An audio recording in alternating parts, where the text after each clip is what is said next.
Good morning and welcome to Lake Country Unitarian Universalist Church. My name is John Kuhn. I've been a member for a long time and happy to help out with the service today. For those of you who are visiting from UU Waukesha and UU Church West, we'd like to take this moment to extend a special welcome to you. Please stand and be recognized if you are willing to. Wow. Lots of guests, that's great. I offer the following words of welcome with this prayer by Paul H.L. Hero. We gather in community to rest from our labors, to greet our neighbors, and to open our being to insight and intuition of that greater reality of which we are a part. May we find in our time together inspiration and renewal.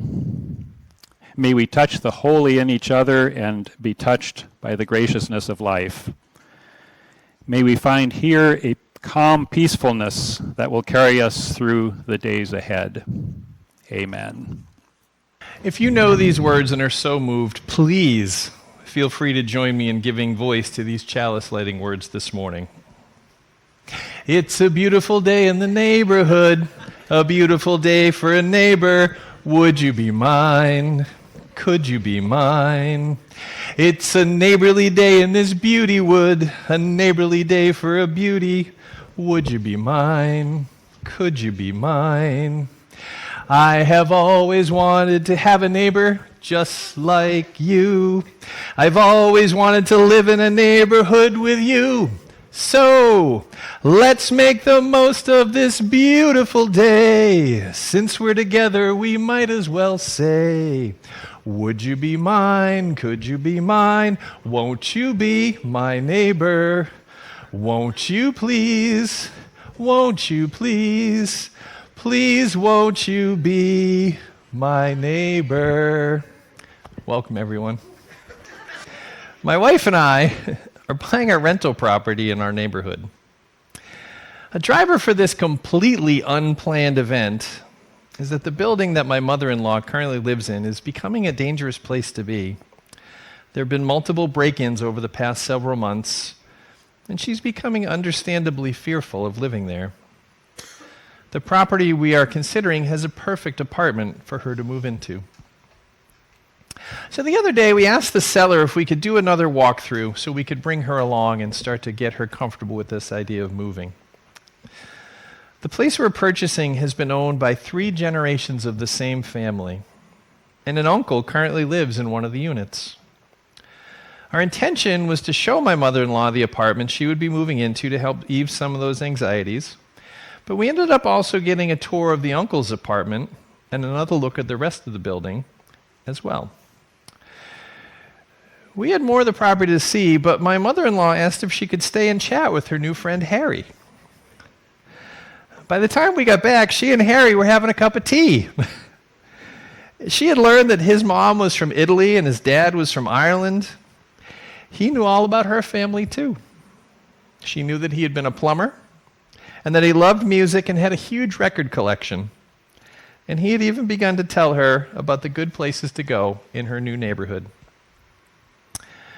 Now, our realtor thought that that was about the cutest thing she'd ever seen, and honestly, it was kind of cute.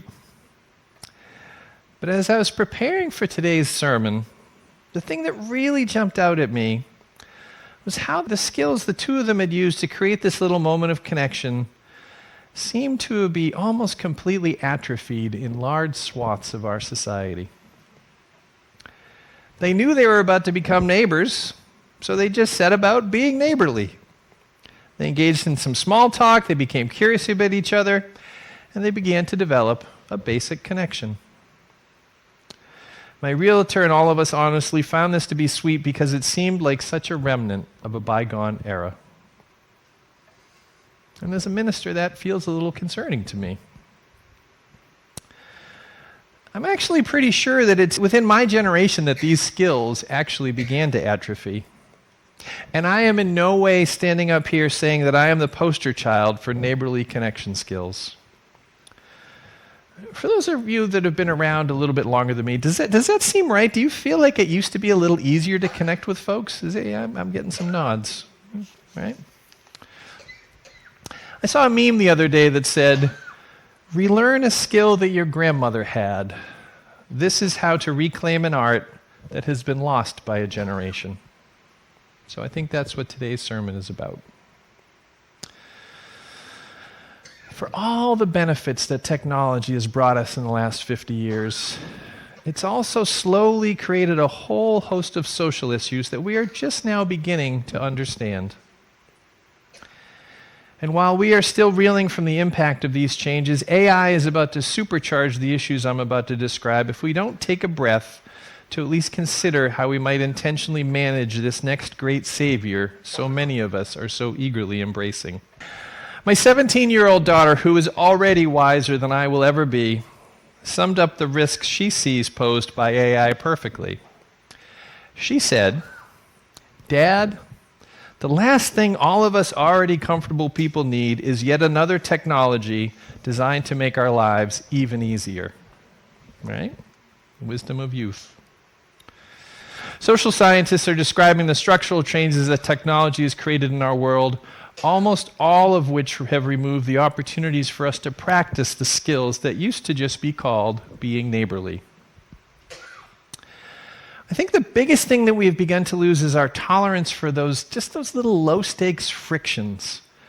Small talk, awkward pauses, mild disagreements. These used to be the practice steps for deep relationships. Most interactions can be completely avoided these days. You text something, you order something online, Amazon or DoorDash comes and drops it off. The relationship muscles we used to have to use every day just to get by have been almost all but eliminated for the younger generations. So much relationship happens online now. Folks are losing their ability to pick up the subtle social cues that come from the practice of just reading the room they're in. Many young folks these days, even though they don't say it, I sometimes they give me hints, but a lot of them are just terrified of unstructured social interactions. Because online you can just block or unfollow or switch groups instantly. You don't have to deal with the discomfort. But that's not how neighbors work. You see the same person at the mailbox every week. The skill of staying in an imperfect relationship because you have to has less room to develop these days. We have a neighbor on one side of our home that we call Wisconsin Jeff. He is a loud, obnoxious, honestly Trump-supporting bigot, but he's honestly a really good neighbor. He currently works the third shift at a manufacturing plant, and he recently installed a hot tub right next to our bedroom window, which he likes to get into after his shift to soothe his back after a long night of being on his feet. This is perfectly reasonable. The problem is, he also likes to blast country music at 7 a.m. while he does this, and our walls are not that thick. So I brought this to my neighbor's attention, and he immediately apologized and said he'd go out and get some headphones, which he did that day. We honestly have almost nothing in common, but I took him fishing with me one day, and he joined us for Christmas last year, contributing some of the tastiest mashed potatoes I have ever had to our feast. He'll never be my favorite person, but at least he still knows how to be a good neighbor. And perhaps more importantly, he puts a face on the type of person I tend to disagree with politically. And that really, really matters. Because as much as I might like to change his beliefs, I recognize he is a decent person, and I honestly don't want anything bad to happen to him. And it is very easy to cross that line when the people you think you disagree with are just a faceless swath of humanity. There are so many other little things that have changed. People are hanging out in fewer third places today: diners, barbershops, union halls, churches. Places that create repeat low-pressure contact with the same people over and over again. Even little things like asking for and accepting small favors. We used to ask a neighbor to borrow their ladder, but now we go to Home Depot and rent one for an hour. Those little moments of reciprocity and obligation are actually the glue of a community. But convenience and delivery apps have quietly replaced a good bit of that need. My faith tradition, our faith tradition, Unitarian Universalism, is very clear that what is happening in society right now is not good for us. All of the ancient traditions prioritize welcoming the stranger and being good neighbors. And these concepts have been passed down from our ancestors not to make sure that we get into heaven, but because our ancestors learned that when you lose these skills, societies crumble. Our equity value declares that every person is inherently worthy. This value evolved from our original first principle, a lesson prior generations prioritized for us because they saw what happened in Nazi Germany when one peoples allowed themselves to forget this truth. And our value of interdependence reminds us that we are all connected, not just to our neighbors, but to everything. And dis-ease in any part of our relationships spills over and impacts everything else that we are connected to.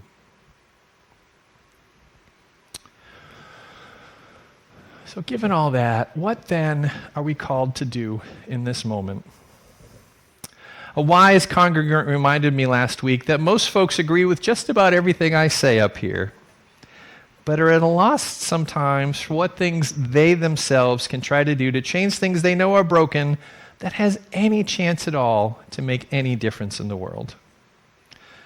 That was a good reminder, Greg. Thank you. So here's a list of those kind of very things. The first one I know most of you are already doing. The recommendation is to pick one repeatable public spot and just start showing up consistently. And this is what you do when you come to church every week. Keep coming consistently. Stay for coffee hour if you can. Come even if your kids say they don't want to come. That's the most important part of all. Once you get here, instead of staying in your comfortable circle of long-term friends, intentionally introduce yourself to someone that you realize that you haven't met yet. There'll be lots of opportunities for that today. Or check in with someone that you've known for a long time, but everyone kind of thinks is a little annoying. They're probably still annoying, but they're probably also lonely. None of these recommendations I'm going to make today are very sexy. None of them are necessarily even easy. But the medicines we need to heal ourselves aren't always easy to swallow, but they are very, very necessary. Someone last night at a gathering asked me how I balance telling folks what they need to hear with the more comfortable things they might want to hear. My response was, this is what I think we come to church for.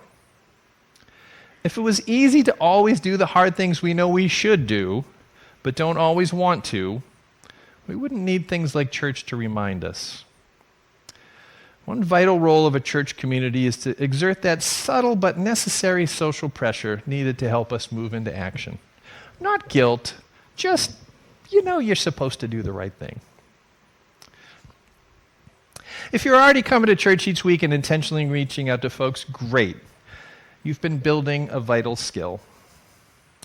Maybe pick one more place to show up once a week or even once a month. The public library, a coffee shop, a dog park, a gym class. Same time, same place consistently. Familiarity comes with repetition. You don't even need to plan to connect with anyone. The proximity with the same people over time will ultimately help those connections develop on their own. If you find that you need something that's pretty common, challenge yourself to ask your neighbor if you can borrow it before you run out to the store. Small reciprocal changes like that are how trust gets built. Practice staying in mildly uncomfortable interactions instead of immediately trying to exit them. Grab the phone. Discomfort tolerance is actually a skill, and the only way to build it is to practice it over time. The common thread of all these ideas is that they repeat. In-person, low-stakes contacts, that's the ingredient that's gone missing. That's it. It's not motivation or goodwill. It's that our structures don't put us in those situations anymore, and we can easily get ourselves out of those situations. But that's all we need. Are you already doing all these things? Great. If you're older, by all means, please intentionally seek out some younger folks to model these behaviors with. We need you more than we sometimes let on, and more than you can imagine. So many of us are perpetually busy, but fundamentally lonely. I know you know how to do this, even though many of you are introverts, and the results can be magical. Our next generations need your continued leadership by example. If you really want to up your game, teach yourself how to welcome neighbors that you think are completely different from you. Over the past few months, I've had the opportunity to preside over a couple of funerals that have brought in new folks into our sanctuary. At one service, a deaf person was in attendance. Now, I don't know ASL, but I have learned, hi, my name is Matt. The person was so grateful because he said almost no one he meets has made the effort to even learn that much. It takes 5 minutes. Hi, my name is, and then just figure out how to say your name. Because of that interaction, we stumbled through a conversation with the help of an interpreter, and he was amazed to learn that a faith like ours existed. A couple weeks back, I presided over another funeral. I was out in the parking lot because it seemed like we were going to overfill the parking spots available, and I wanted to check it out. And 2 Muslim women were walking towards the church to attend the service, not something I had expected. I sensed they were somewhat uncomfortable as they were clutching each other tightly as they walked towards our sanctuary. As we passed each other, I offered the traditional Muslim welcome, Assalamu alaikum, which simply means, peace be with you. They smiled, and I could tell they immediately lightened. And after the service, a man that had joined them came up and introduced himself. He said he was a neighbor of the person that had passed, and even though he lived in our neighborhood, he has always wondered what this church was all about. He was grateful to know that we are such an open and inviting presence in his neighborhood. Little things. Just teach yourself a couple of different ways to welcome people that you think are different. It doesn't take a lot, but it can go a long way. These days, in the places many of us live, we are walled off from the challenges some of our neighbors are facing. Often we don't have the motivation to do uncomfortable things before it's too late. I know Reverend Jill and Reverend Jim were up in Minnesota with me during the ice incursions, and they have likely spoken at least some about their experience up there. Minneapolis has experienced some real community challenges in the past, including the issues surrounding George Floyd's murder. And rather than fleeing into their factions, the folks from this city have intentionally turned towards their neighbors and strengthened the ties between the neighborhoods of all different stripes. And when events up there turned really bad this past summer, it was freezing cold. Those intentional relationships that folks had been working on over the past decade became the shield that the community needed to keep themselves safe. That's why it's important for all of us to continue to practice the skills needed to be great neighbors. It's like church. Most folks don't think they really need church until they do. So keep doing what you're doing. Keep coming to church. Stay connected to what's going on, not just in your own church, but the other churches in our area. Show up at the events at each other's churches that look interesting so that church events begin to look even more vibrant and full of life. Work to make some new connections in communities that don't feel like your own. We need each other, today more than ever, for more reasons than any of us are even likely aware. Won't you please, won't you please won't you be my neighbor? Now is the opportunity. I know the folks that help us with food and stuff, we're very excited to make extra treats for people. So make sure you don't leave us treats. Go in the social hall, meet a new friend, make a new neighbor. That's how we're going to save the world. Have a wonderful week, people.